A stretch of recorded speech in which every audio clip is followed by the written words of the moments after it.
Good morning and welcome to ABC News Breakfast. It's Wednesday, the 4th of September. I'm Michael Rowland. And I'm Virginia Trioli, and these are our top stories today. Prominent businessman Roger Corbett lashes out at the Prime Minister.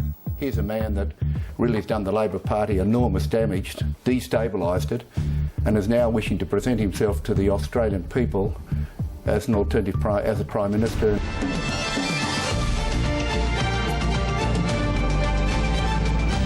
President Obama wins key Republican backing for his planned strike on Syria. This is a limited, proportional step that will send a clear message not only to the Assad regime, but also to other countries that may be interested in testing some of these international norms. A new study finds heavy drinkers are consuming more alcohol than ever. And Leighton Hewitt is fighting another five-setter in New York.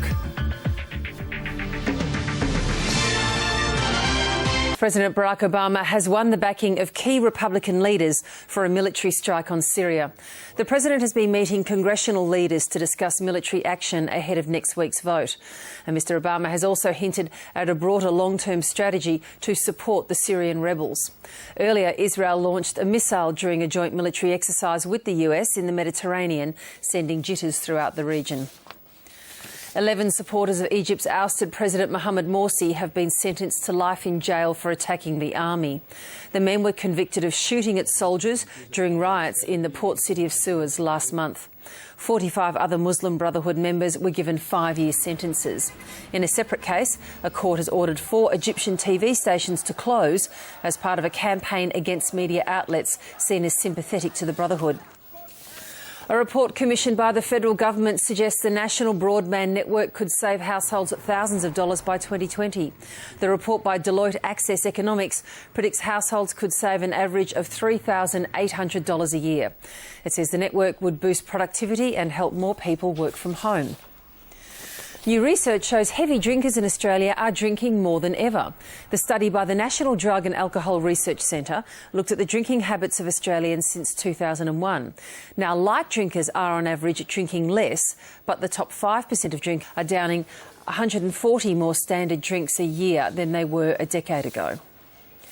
Alligator hunters in the US state of Mississippi have made a record-breaking catch. This alligator is 4 metres long and weighs at 330 kilograms. The hunters say that it took them more than 4 hours to haul in the monster. NT News, you ain't got nothing on that. Now let's take a quick look at finance. A short time ago, the Pages of the Wednesday newspapers, and with just 3 days to go, the gloves are well and truly off. The Age presents the leaders unplugged. In the red corner, Kevin Rudd, who says Labor is fighting a coalition made up of the Liberal Party and the Murdoch press. And in the blue corner, Tony Abbott, who's accusing Mr Rudd of having thought only about getting rid of Julia Gillard, not how to be a better Prime Minister. And in my humble opinion, the Age finally getting the tabloid size, its relatively new tabloid size, absolutely right with that kind of design. That's a great front page. The Sydney Morning Herald reports on the opposition leader's plans to prioritise Australia's relationship with Asia if he becomes Prime Minister. His trips to Washington and London will be put on hold in favour of visiting Asian capitals, says the Canberra Times. On the domestic front, Mr Abbott tells the Daily Telegraph that he would do more to champion his hometown of Sydney because the city has suffered years of neglect. Polling by the Mercury suggests the coalition will pick up the Tasmanian seats of Bass, Braddon, Lyons and possibly Franklin. The Financial Review reports on how Mr Abbott's plan to abolish the Clean Energy Finance Corporation could hit a legal stumbling block. The Guardian Australia focuses on Labor's claims that Mr Abbott has walked away from Australia's international commitments on climate change by refusing to increase funding for his direct action plan. According to The Australian, the coalition wants to crack down on unions to safeguard government-funded infrastructure projects. In other news, the Victorian government has made the very brave move to ban underworld figure Mick Gatto from running boxing events. That story's on the front page of the Herald Sun. The Advertiser says the South Australian government has approved plans to publish the credit card statements of government ministers. The West Australian covers Daniel Ricciardo's rise up the Formula One ranks. The 24-year-old from Perth replaces Mark Webber at Red Bull next season. And in the Northern Territory news, an earthquake is blamed for causing water getting into fuel pumps in the top end. Oh, that had an old excuse. Thank you, Michael. With an early build-up of heat over the north and a lack of cold fronts, another very warm day. It's already 24 degrees in Adelaide, a top of 30 today. It's been the warmest start to spring since the records began back 125 years ago. Tonight, the first front for spring will push through a cooler change and showers. This will pass Victoria and Tasmania tonight and tomorrow. That trough and front are still causing gusty showers and storms across the southern parts of Western Australia and into South Australia. Queensland, a ridge of high pressure is producing strong southeasterly winds from Torres Strait to St Lawrence, seas of up to 3 metres and isolated showers along the east coast. A very high fire danger today over most of the north and west. In New South Wales, some early fog about the coast and ranges, clearing to a fine and mostly sunny day with east to northeasterly winds, 23 degrees in Sydney.